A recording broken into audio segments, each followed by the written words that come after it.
Hola a todas y a todos, bienvenidos y bienvenidas a una nueva sesión de seminario permanente de la Escuela de Posgrado de la Facultad de Arquitectura y Urbanismo de la Universidad de Chile.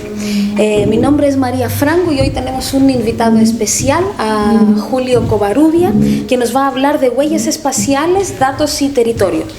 Me gustaría dar la bienvenida a Julio e invitarle a presentarse muy brevemente para conversarnos un poquito sobre el trabajo que estás haciendo. Sí, bueno, yo soy geógrafo de esta facultad, siempre me alegra poder volver. Soy subgerente de monetización de datos de Entel. Llevamos alrededor de 5 años trabajando con data espacio-temporal, que es lo que vamos a mirar y a entender esta conversación. Excelente, muchas gracias, Julio. Mi primera pregunta es, ¿qué es el comportamiento digital y cómo esto puede influir en la planificación urbana? Ya. Partamos como de lo más básico, ¿no es cierto? Todo el tiempo, todo el rato, las 24 horas al día, las personas están a menos de 1 metro de distancia de su teléfono. ¿Ya? Yo diría que el 90% de las personas adultas, o más del 90% de las adultas están. Por lo tanto, si yo logro comprender lo que pasa allí en ese dispositivo, yo puedo entender lo que nosotros denominamos en geomarketing, ¿no es cierto?, la huella espacial de las personas, entonces, spatial footprint, ¿no? Considerando que cada uno de nosotros tiene, por eso el concepto de huella, ¿no?, que es única tuya. No hay otra persona que se mueva de la misma manera, a menos que estuviéramos en la esclavitud o en una dictadura, ¿te fijas? No hay otra persona que se mueva de la misma forma de cómo tú te mueves en el espacio. Ahí voy a explicar cómo se hace, pero eso es esencialmente este concepto de huella espacial. ¿Y esta ustedes la pueden, digamos, como descifrar o seguir a través de los celulares, verdad? Sí, como el disclaimer principal de esto al principio es como esto se hace de forma anonimizada, agrupada. Claro. Hay una ley de protección de datos personales, entonces eso es siempre muy relevante, ¿ya? Porque el dato siempre viene anonimizado, hay una gobernanza de datos en Entel, por lo tanto nosotros nunca sabemos qué persona estamos observando, pero sí entendemos características sociodemográficas y para allá voy. Cuando un teléfono está de forma pasiva, tu teléfono está conectado, si es 4G o 5G, a 6 antenas al mismo tiempo. Entonces trafica con una principal, pero está conectada con las otras, de manera tal de que si la principal falla, se conecta a la otra y va colgándose de distintas antenas. Perfecto. Si esto lo llevamos a la geografía, y nosotros logramos poder entender la diferencia que hay en la intensidad de la señal que te llega al teléfono, es exactamente el principio de funcionamiento de un GPS. Perfecto. Por lo tanto, yo a partir de un dato de telecomunicaciones, que tiene un fin propio que es conectar A con B, yo puedo sacar una georreferenciación. Y los datos entonces que recopilan de manera anónima tienen que ver con cómo uno se mueve en el espacio urbano, digamos para nuestro caso, ¿no?, como que es lo que nos interesa, pero también la actividad que hace la persona a través de su teléfono. Voy para allá. Nosotros georreferenciamos puntos espaciotemporales. Geometrías espaciotemporales, o sea, es decir, una geometría puntual. En este momento yo estoy aquí. Eso es súper importante. Yo dije todo lo que tenía que decir. En este momento yo estoy aquí. O sea, ¿dónde estoy y cuándo estoy? Eso es un timestamp espacio-temporal. Y después, otro timestamp espacio-temporal va a decir que yo estoy afuera de la fauna. Y después va a haber otro. Y por lo tanto, yo uno punto con punto y hago una traza. Perfecto. Espacio-temporal. El conjunto de esa traza, estamos hablando de un volumen de 11 millones de teléfonos del país, 11 millones de teléfonos, que diariamente estamos registrando 1.000 millones de puntos. 1.000 millones de puntos. Como es un big data tremendo, solo de registros de localización y sin barreras urbano-rurales. Claro. O sea, es la movilidad del territorio. Claro. en la movilidad del territorio nacional. Y a esa información espaciotemporal, además, viene concatenada con la información de lo que es, en lenguaje de los geógrafos, ¿no es cierto?, la tabla de atributos. Ok, ya. Entonces, ese teléfono es, por los datos que se tienen internos, ¿no es cierto?, hombre, 54 años, que todos los días pernocta en esta manzana. Ya. Este otro es mujer, 25 años, que todos los días pernocta en esta otra manzana. Y que en horario laboral Se me va a tal lugar. Okay. Y toda esta información, ¿cómo se vincula o qué utilidad puede tener para la planificación urbana? Eso es desde el punto de vista de la planificación. Si yo entiendo cómo se mueven las personas, o sea, yo antes de entender cómo se mueven las personas, o sea, yo me hago la pregunta de ¿qué hacen las personas? ¿No es cierto? ¿Qué hacen las personas? Entonces, yo con esta información, si yo hago un análisis SIC básico, ¿no es cierto? No es básico, porque en realidad es súper complejo, porque estáis manejando mucho volumen de información, y por eso yo se los comentaba a los alumnos delante como la importancia de hoy en día, ¿no es cierto?, con las tecnologías actuales, la importancia de saber programar, la importancia de saber manejar GIS, que es como hoy en día ya no es un desde la industria, por lo menos la industria tecnológica es un desde, y de ahí para arriba vienen todas las otras tecnologías. Yo logro poder descifrar lo que las personas hacen. Primero, cómo se mueven, ¿no es cierto? Yo sé que esta persona salió de su manzana hogar, se mueve hay muchos procesos entre medio, pero se mueve a tal velocidad, y además se mueve todos los días, llegó a una estación de metro y se movió exactamente como se mueve el metro. ¡Pum! Mad matching. Sé que se está moviendo el metro. Okay. Sé que se paró en un paradero y se está moviendo igual que esta línea de micro. ¡Pum! Se está moviendo el micro. No, ¿sabes qué? Se metió en la autopista. Ya. ¿Cómo lo bajamos eso? ¿Qué tipo de aplicaciones existen para mejorar la planificación urbana, los servicios básicos o infraestructura de transporte o de otro tipo en las ciudades? ¿Cómo esta información, digamos, cómo puede hacer las ciudades más eficientes y más amables para la gente? Sí. Sí, sí, súper interesante, porque lo que nosotros hacemos ahora, o sea, lo que principalmente hacemos ahora tiene que ver con temas de transporte, ¿ya? O sea, por ejemplo, hacemos matrices origen-destino, ¿ya? Entonces le decimos al MTT o al MOB, ¿sabes?, que tanta gente se mueve de tal lugar a tal lugar y ocupa tal ruta, y eso le sirve al MOB y al MTT para poder establecer curvas de demanda, ¿no es cierto?, curvas de carga dentro de una autopista, etc. Pero desde el punto de vista de la planificación urbana, yo puedo entender la intensidad del uso urbano con esta información. Okay. ¿Qué significa esto? ¿Cuántas personas realmente, por ejemplo, yo hago infraestructura urbana, un parque? ¿Quién realmente está utilizando ese parque? Desde la geografía, por ejemplo, para poder establecer algún tipo de infraestructura se ocupan métodos de accesibilidad, ¿ya? Por ejemplo, métodos de catchment area, ¿no es cierto?, donde se ve las características de la demanda, pero también las características de la oferta, y se hace un análisis de carga de cuánto puede soportar un parque, por ejemplo. Sí. ¿No? Por ejemplo, o un hospital, o una comisaría, etc. Típico análisis de SIC de accesibilidad. Pero lo que te permite esta información es poder entender en una evaluación ex post, por ejemplo, que carece mucho en las políticas públicas, las evaluaciones ex post, cuál es la intensidad del uso de la infraestructura pública. ¿Cuántas personas hay en promedio en el parque a las 7 de la tarde? ¿De dónde vienen? ¿Hacia dónde van? ¿Son vecinos? ¿Vienen de más lejos? Perfecto. Esto es muy interesante porque uno de los típicos ejemplos de justicia ambiental desde la geografía, digamos, ¿no?, como en espacios urbanos, tiene mucho que ver efectivamente con la accesibilidad a áreas verdes. Entonces estos datos complementan muy bien no solo la cercanía de la gente, pero si usan efectivamente o si visitan estos espacios o no.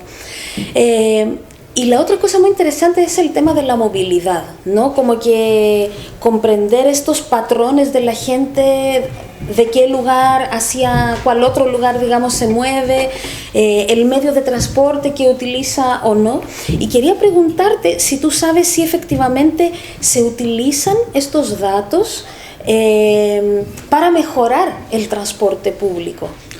Nosotros trabajamos actualmente hemos trabajado con el Ministerio de Salud, ¿sí? Trabajamos para el tema del COVID. Ajá. En el Ministerio de Salud. Yo con el colega, con el Cristian, trabajamos para poder entender cómo se analizaba las cuarentenas y cómo la gente se apegaba o no se apegaba a las cuarentenas. Entonces ahí, de hecho, lanzamos un paper en Management Science donde descubrimos, ¿no es cierto?, que había una disociación entre el nivel socioeconómico y la capacidad que tú tenías de poder apegarte a una cuarentena. No es lo mismo, ¿no es cierto?, por supuesto, poder estar con teletrabajo en la casa, en Vitacura, claro. Es mismo ese tipo de análisis, o no es lo mismo y tenía un nivel de apego a la cuarentena de, qué sé yo, un 80%, versus la Pintana que tenía un nivel de apego de 40%. ¿Por qué? Porque, esta era la hipótesis, había que salir a pelar el ajo, había que salir a parar la olla. Claro. Eso desde el punto de vista del Ministerio de Salud. Desde el punto de vista del Ministerio de Transporte, ya nosotros estamos trabajando con la UOCT, donde estamos tomando datos de las cámaras y estamos tomando datos de telefonía para poder generar indicadores de movilidad que le permiten al Ministerio de Transporte tomar decisiones ante eventos. Perfecto. Y con el MOP estamos trabajando en estos temas de matriz origen-destino para poder ver que los estudios que ellos realizan, y lo estamos haciendo con Mireso también, tratando de cambiar el paradigma de cómo se evalúa la política pública. Esto es súper disruptivo, porque lo que estamos haciendo nosotros es la metodología para evaluar una carretera durante 40 años en Chile se hace de esta forma. Y lo que estamos tratando de hacer con Mireso, el MOP y el Instituto de Sistemas Complejos de la Chile es, ¿sabes qué? Nosotros ahora no tenemos que cada 10 años hacer una medición en la carretera, sino que ahora tenemos una película permanente. Lo que te decía, tiempo real, digamos. La evaluación ex post. Sí. Otra cosa que nos permite la telefonía, y aquí es cuando el geógrafo hace la diferencia, por eso yo les decía, chiquillos, que la mirada ortogonal, ¿no es cierto? La mirada ortogonal del geógrafo no está en otras disciplinas, es difícil incorporarla, como esos ojos ortogonal y multicapa, está en que si tú analizas la información oficial de movilidad de Santiago de Chile en la encuesta de origen-destino, con unas escalas de matriz origen-destino gigantescas, como subcomunales, pero muy por sobre las zonas censales. Okay. Lo que te permite este dato es trabajar a escala de arcos, manzanas, estructuras. Es una revolución espaciotemporal de cómo yo estoy midiendo lo que las personas están haciendo. Y que por lo tanto, a nosotros nos faltan manos para poder analizar todas las cosas que hacemos. Claro. Pero que permite tener un punto de vista muy distinto de cómo mides y haces los proyectos. O sea, estamos hablando de política pública acá arriba, pero también incluso lo podemos mirar a nivel de proyecto, ¿no es cierto?, de lo que pasa en el espacio. Lo que estás diciendo, sobre todo el tema de la mirada geográfica, me gustaría referirme a la escala que has mencionado tú también, que no es solo un tema geográfico, sino también en la facultad, desde la arquitectura, el urbanismo, el mismo diseño o temas de hábitat, ¿no? Como que nos interesa muchísimo. Viendo entonces, como vinculando las distintas escalas, ¿no? Como viendo la movilidad de una sola persona y cómo la suma de eso puede repercutir, digamos, como a políticas públicas a nivel nacional. A propósito de eso, quería referirme a algo que puede cambiar con la escala, que sería la clase socioeconómica. Entonces, si bien hay un anonimato en los datos, no una protección, digamos, de los datos que están recopilando, me dijiste como que según la manzana donde vive la persona, donde pernocta mayoritariamente, uno puede cruzando datos incluso del mismo censo para entender un poco más o menos la clase socioeconómica de la persona. ¿Han visto o qué tipo de diferencias han visto en términos de clase socioeconómica, si es que lo han considerado? Bueno, yo cuando llegué a Entel, yo era el director del diplomado de geomarketing acá en FEN. Y me llevaron por lo mismo. Y lo primero que hice fue, a ver, ¿cómo entiendo la distribución socioeconómica de los teléfonos? ¿Ya? Y lo que hicimos fue, tomamos la clasificación de la... Porque tú tenías un problema con el tema de las clasificaciones socioeconómicas. Si nosotros nos vamos a los datos duros, y me imagino que los estudiantes que están acá han trabajado con la CACEN, ¿no es cierto? ¿Cuál es la representación espacial de la CACEN? ¿Es significativa a nivel de comuna? No, no es significativa a nivel de comuna. Con suerte es significativa a nivel de región. ¿Ya? Por lo tanto, y por otro lado tú tienes el registro social de hogares.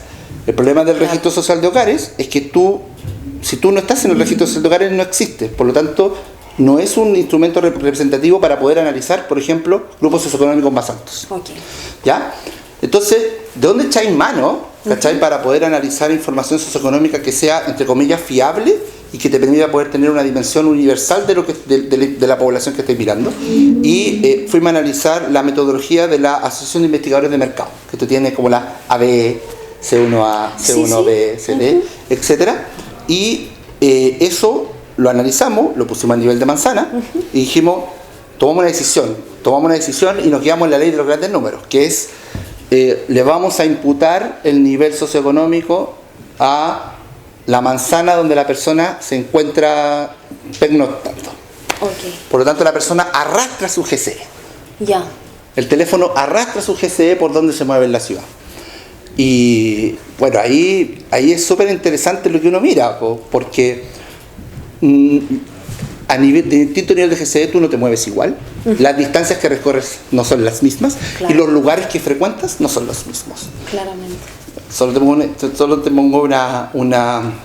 En general, a la industria del mercado no le importan mucho estas cosas, pero me gusta estar en la Universidad de Chile porque son cosas que a mí me generan interés. Oye, mira esto, y eso se vende, no, pero ok, pero acá en la Universidad de Chile sí genera interés, y es, por ejemplo, métricas como que el AB, el AB se mueve mucho más que el resto de la población, pero no frecuenta o no se mueve de la misma forma que otros grupos socioeconómicos en la ciudad.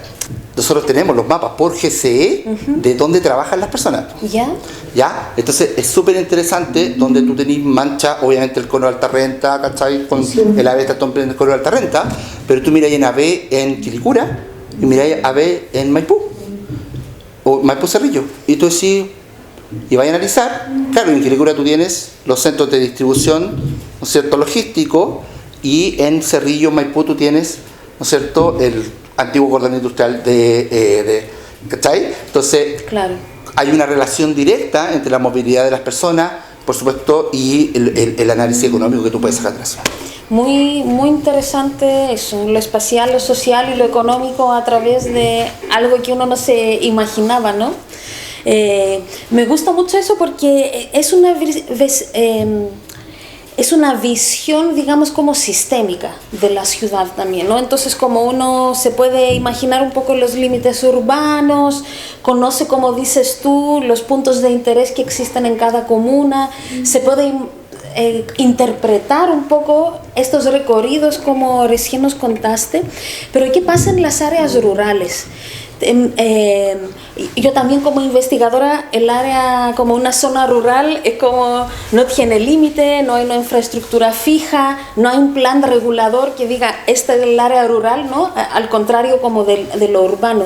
Entonces hay aplicaciones en áreas rurales y cuáles son los desafíos, digamos, para llevar este tipo de análisis y qué tipo de aplicación. Son muchas preguntas. Quizá voy a preguntar primero. Vamos para allá. Recorramos el campo. Sí. Yo vivo en Isla de Maipo, ya yo gentrifico el campo, así que soy como de ese tipo de... es súper interesante porque hace un tiempo atrás salió el catastro de parcelas que hizo el profesor Trufero en la Católica, el catastro de parcelas que hizo. Eso fue súper entretenido y lo tomamos, esa información, y dijimos, a ver, vamos a mirar el tema de quién vive en el campo. Y nosotros, con los datos nuestros, nosotros logramos identificar movimientos migratorios. Porque nosotros tenemos una moda de pernoctación y la moda de pernoctación es durante 3 meses. Nosotros tomamos la moda de pernoctación de los últimos 3 meses, pero espacio-temporalmente logramos identificar cuando un teléfono tiene otra moda de pernoctación. Okay. Por lo tanto, logramos identificar las huellas espaciales y los niveles socioeconómicos. ¿Por qué? Porque agarramos la información de las parcelas, ¿ya? Entonces le imputamos cierto GCE, ¿ya? Y podemos saber quién, cuándo y cómo está viviendo en el campo. Y los movimientos pendulares que hacen o no hacen, ¿no es cierto?, hacia la ciudad y hacia otro entorno. Muy bien. Y este tipo de información, porque la centralización o la descentralización es un tema muy importante en Chile, y no solo en términos de toma de decisiones, pero también de cómo está organizado, digamos, el territorio, ¿no? ¿Puede tener algún tipo de aplicación de descentralizar? O sea, ustedes con estos datos, si se usan de cierta manera o si se interpretan, podemos entender como una necesidad de un hospital o de un tipo de transporte o de un registro civil, ¿no? Como que en una zona como más rural. Sí, yo creo que sí, pero desde a ver, volvemos a las metodologías clásicas de accesibilidad, ¿no es cierto? Como las catchment area, ¿ya? Sí. Como yo lo enseño esto en el diplomado como el two-step catchment area cuando yo analizo la oferta y la demanda, ¿no? Pero esto te cambia el paradigma desde el punto de vista de que yo siempre los análisis y los estudios de demanda que se hacen en geografía siempre se hacen sobre información estática censal. Perfecto, ya. Todos los análisis que se hacen en la ciudad en general se hacen con información estática censal. Lo que te permite esta información es entender los flujos. Homogeneizar todo, digamos, los datos. Exactamente. Entonces el concepto de población flotante, pero no de población transeúnte, sino de población flotante. Te pongo un ejemplo, Junji. Junji se nos acerca y nos dice, ¿sabes qué? No sabemos dónde poner los nuevos jardines infantiles porque lo estamos poniendo en ciertos lugares, ¿cierto? Y no se llenan, porque las mamás quieren el jardín cerca del trabajo y no tenemos cómo detectar dónde trabaja. Entonces te cambia el paradigma sobre infraestructura pública. A lo mejor no tengo que poner, bueno, sí, por supuesto, porque hacen falta de forma de línea base. Yo crecí en Cerro Navia, entonces yo vine a conocer las plazas años después, ¿ya? Pero a lo mejor tú tienes que poner la infraestructura verde, ¿no es cierto?, en lugares que tú no lo habías pensado. Esto es muy interesante. Y quería hacer una última pregunta antes de pasar un poco más en lo específico de la formación geográfica. Y como mencionaste, las mamás, los jardines infantiles, que esto igual tiene que ver con una necesidad familiar más específica, quería preguntarte si, no sé si ha habido un estudio o si se ha considerado el género en los análisis que están haciendo. Es súper interesante. Yo no soy experto en género y no tengo ningún tipo de formación sobre eso, entonces no creo que pueda hacer un aporte inteligente sobre la materia, pero lo que nosotros hemos analizado tiene que ver con, ¿existen diferencias significativas en cuanto a género en la ciudad de población flotante? Y nos hemos encontrado con tremendas sorpresas. ¿Ya? Barrios intensos en cierto género y barrios intensivos en otros. Bueno, ¿y intensivo en términos de género quieres decir que las mujeres se mueven más o los 60-70% de mujeres en barrios, 90% de hombres en otros? O sea, 10 de julio, por ejemplo. Claro. Es una mancha oscura de hombres. De hombres, me imagino. De hombres y barrios como, por ejemplo, los barrios hospitales. ¿Ya? Los barrios hospitales como donde está el hospital clínico o como seminario, esta parte donde está, no me acuerdo cómo se llama ahí, al frente de la Santa María, Salvador, ¿ya? Esos barrios también son mucho más frecuentados, o hay mucha más población mujeres. No nos hemos metido más en el tema. Ya. Sería muy interesante hacer como un cruce de los estudios de movilidad, Sí. que los estudios de movilidad consideran mucho el género, ¿no? Porque, y tiene mucho que ver con los cuidados, tienen mucho que ver con la clase social, socioeconómica de las mujeres, el tipo de transporte que están tomando. Entonces yo veo allí como que se abre como una oportunidad de, tanto, no sé, como suya, de aplicación, como por parte nuestra, más de investigar, como muy Totalmente. interesante, ¿no? Totalmente. O sea, a mí se me ocurren rápidamente como medir distancias. Como medir distancias y después medir entornos. O sea, ¿cuáles son los entornos en los que se mueven las mujeres? ¿Cuáles son los entornos en los que... Entender huella espacial desde esa perspectiva. Sí, sí. Y hablando un poco de cómo su trabajo como más, o sea, su trabajo profesional se puede vincular con temas de investigación, y como eres ex estudiante de la carrera de geografía de esta facultad, y como estás muy cerca de estas novedades, digamos, tecnológicas, quería tu opinión acerca de cómo piensas tú que la malla curricular o la formación que estamos dando a los futuros geógrafos y geógrafas debería como reaccionar o adaptarse al desarrollo, digamos, de la inteligencia artificial, de Big Data, de esta información que nos estás compartiendo ahora? Sí, yo voy a dar como mi diagnóstico propio de lo que fue mi formación. Yo debo decir que la Universidad de Chile y los geógrafos de la Universidad de Chile tienen como un claro énfasis en el pensamiento crítico, y eso en cualquier profesional puede aprender 5. Cualquier persona puede aprender Excel, ¿ya? Pero incorporar el pensamiento crítico en la toma de decisiones son los skills que hacen que uno avance en las organizaciones. No lo estoy diciendo, no lo estoy incorporando desde la política pública, sino desde el punto de vista corporativo. Desde el punto de vista corporativo, el pensamiento crítico y el análisis y la capacidad de poder proyectar ideas, eso también es súper importante.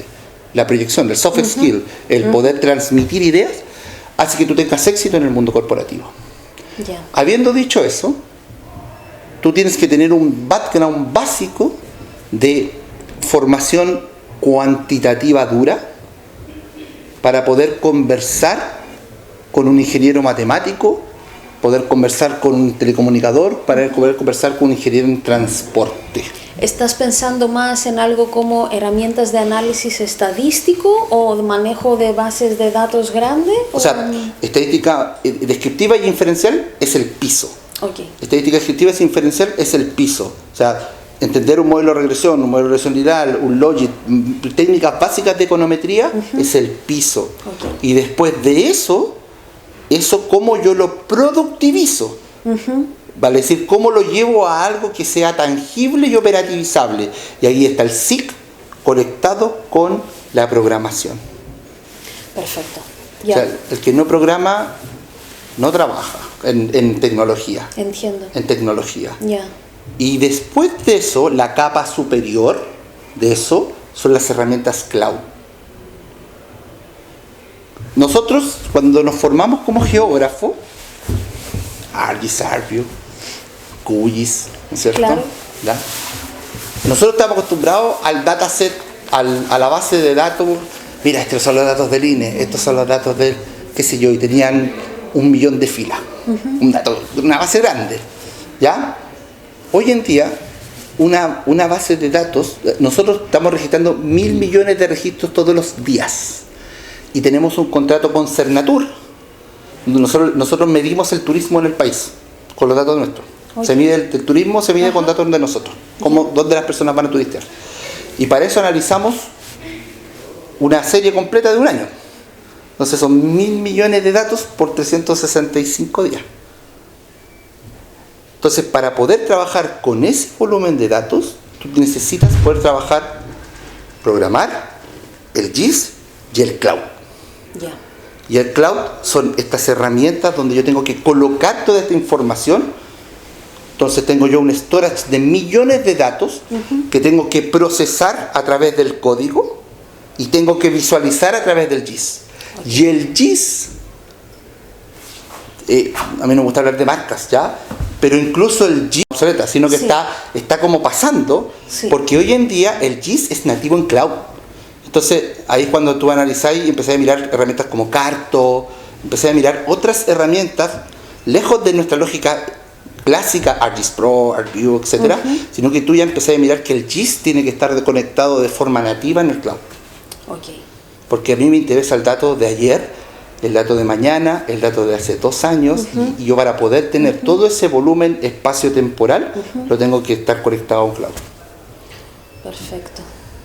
Esto es muy interesante porque todo esto lo que estás describiendo, como que si bien te refieres como el desarrollo profesional un poco en la tecnología, también es una base muy sólida para poder hacer este trabajo geográfico que también es más crítico, ¿no?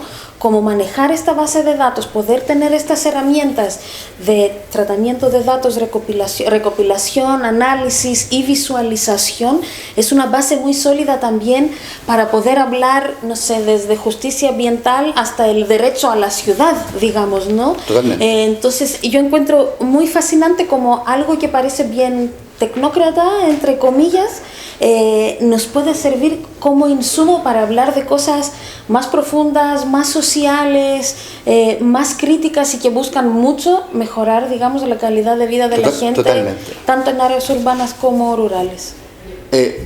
Yo comenté que yo soy sugerente de monetización de datos. Yo hago esto porque es un negocio detrás de esto y hay inversiones gigantescas que hay detrás para poder buscar.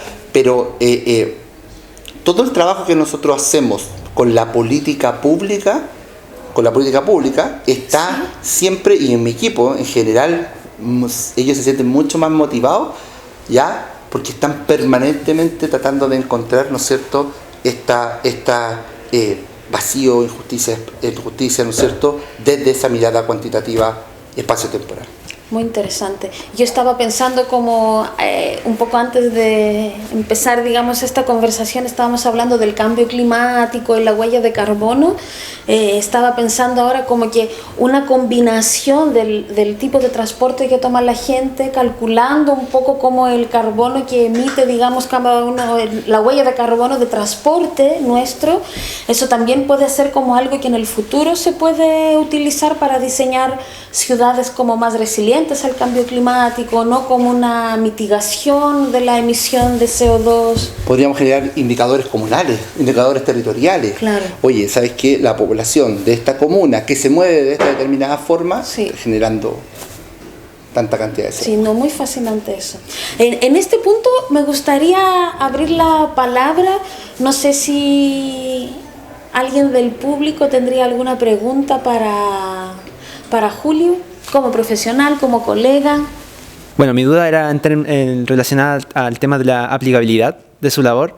Si bien usted mencionó de que esto se puede aplicar tanto en medios de transporte, movilidad pública, como también en turismo, ¿existen otras áreas en las cuales se puede ocupar estas herramientas que usted bien menciona? Por ejemplo, no sé, en el ámbito de la conservación de biodiversidad o gestión de riesgos de desastre, por ejemplo. ¿O tiene ciertos límites? Siempre quisimos generar modelos de simulación de riesgo basados en amenazas con población flotante. Les pongo un ejemplo. ¿Qué es eso? Ya les pongo un ejemplo. La carta de amenaza de La Serena, ¿no es cierto?, te dice que de Cuatro Esquinas hasta la ruta 5 llega, ¿no es cierto?, la ola. ¿Estamos de acuerdo? ¿Estamos de acuerdo, no? ¿Han tenido riesgo? Ya, bacán. Entonces,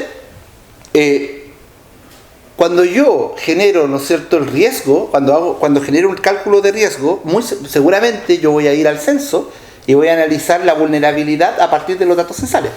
Sí. Y si el censo se tomó, ¿cuándo se toma el censo generalmente? ¿Se toma en verano o se toma en invierno? En invierno. ¿Cuántas personas hay viviendo en invierno en Cuatro Esquinas en La Serena? ¿Se entiende? Sí. ¿Qué pasa si yo llevo eso a una simulación de un 30 de enero a las 2 de la tarde en la playa de La Serena? ¿Me cambia o no me cambia el mapa del riesgo? Claro. Por lo tanto, yo con los datos puedo hacer modelos de simulación espaciotemporales del riesgo. Es una locura. Mira, muy interesante eso. Así que, Julio, yo te voy a dejar a disposición de los chicos si quieren preguntarle más adelante o se pueden poner en contacto con él. Agradecerte muchísimo por tu tiempo, por compartir tu conocimiento, tu experiencia. Además es un extra honor ya que eres ex estudiante, digamos, de la facultad. Te tenemos un pequeño presente por parte de la Escuela de Posgrado. Muchas gracias. Y agradecer a todos y a todas que han estado con nosotros y a los que nos están viendo con esta entrevista grabada. Muchas gracias, Julio. Gracias a ti. Muchas gracias. Muchas gracias.